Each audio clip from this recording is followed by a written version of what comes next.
बिस्मिल्लाहिर्रहमानिर्रहीम। अस्सलामुअलैकुम। मैं आप सबको अपने YouTube channel tasty food recipes में खुशामदीद कहती हूँ। नाजरीन, आज की वीडियो में मैं आपके साथ शेयर करने जा रही हूँ एक बहुत मज़ेदार विंटर स्पेशल में गजरेले की रेसिपी, जो कि बहुत ज़्यादा फेमस है। इस रेसिपी के अगर हम हिस्ट्री की तरफ चले जाएं तो ये जो है मुगलिया दौर में बहुत ज़्यादा शौक़ से खाई जाती थी।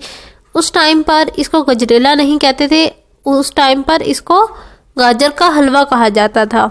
चलिए देखते हैं कि ये मज़ेदार सी और क्विक सी जो गजरेले की रेसिपी है ये हम किस तरह से बनाएं और किस तरह से हम अपने गजरेले को मज़ीद दानेदार और मज़ेदार बना सकते हैं।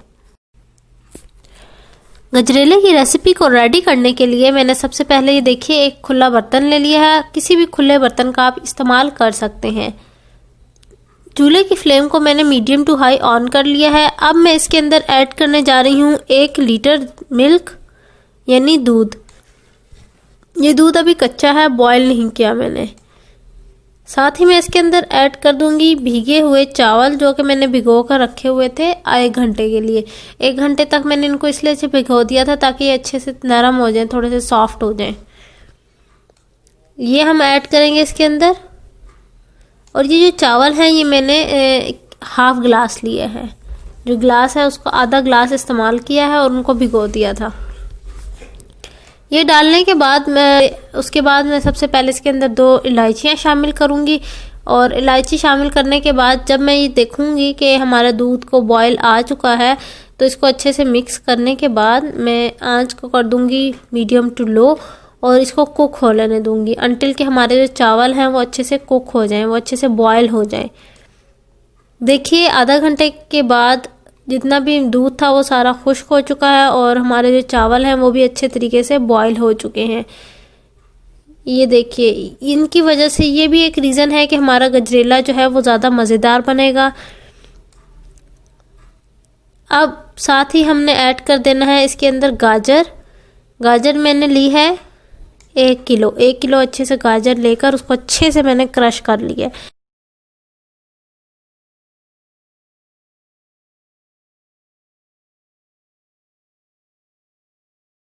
इसके अलावा हम इसके अंदर ऐड कर रहे हैं खोया। ये आप देख सकते हैं मैंने 1 प्याली खोया ले लिया है।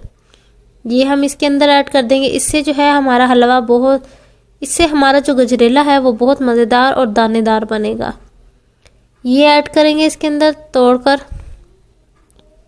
और इसको जो है अब हमने अभी देखिए इसमें चीनी नहीं डाली, चीनी अभी नहीं डालनी हमने इसके अंदर।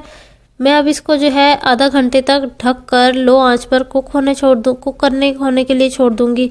ना मैंने इसके अंदर दूध डाला है, कुछ भी नहीं डाला, क्योंकि गाजरें ऑलरेडी बहुत ज़्यादा जूसी होती हैं तो इसलिए हमें ज़रूरत नहीं होती कुछ भी ऐसा डालने का। इसके अंदर गाजरों के अंदर कुछ भी डालने की ज़रूरत नहीं होती, ऑलरेडी वो बहुत ज़्यादा जूसी होती हैं। तो देखिए आधा घंटे के बाद आप देख सकते हैं कि गाजरें जो हैं वो हमारी कुक हो चुकी हैं। अब मैं इसके अंदर ऐड कर रही हूँ 8 टेबलस्पून शुगर।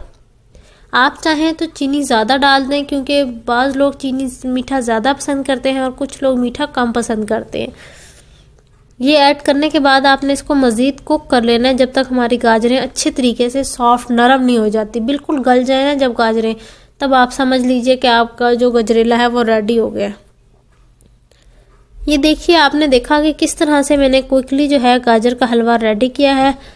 1 घंटे तक मैंने आधा घंटा पहले कुक किया, आधा घंटा बाद में कुक किया, तो इससे क्या हुआ कि मेरा जो गाजर का हलवा है या गजरेला है वो फटाफट से रेडी हो गया।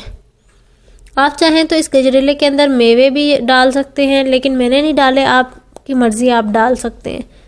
लीजिए, मज़ेदार सा यमी सा गजरेला रेडी हो चुका है। आप भी इसको ज़रूर घर पर ट्राई करें। सर्दियों में तो ये सब बहुत ज़्यादा शौक़ से खाते हैं। ट्राई करने के बाद मुझे ज़रूर कमेंट बॉक्स में बताइएगा कि आपको मेरी ये रेसिपी कैसी लगी। चलती हूँ मैं, इजाज़त दीजिए, अल्लाह हाफिज़।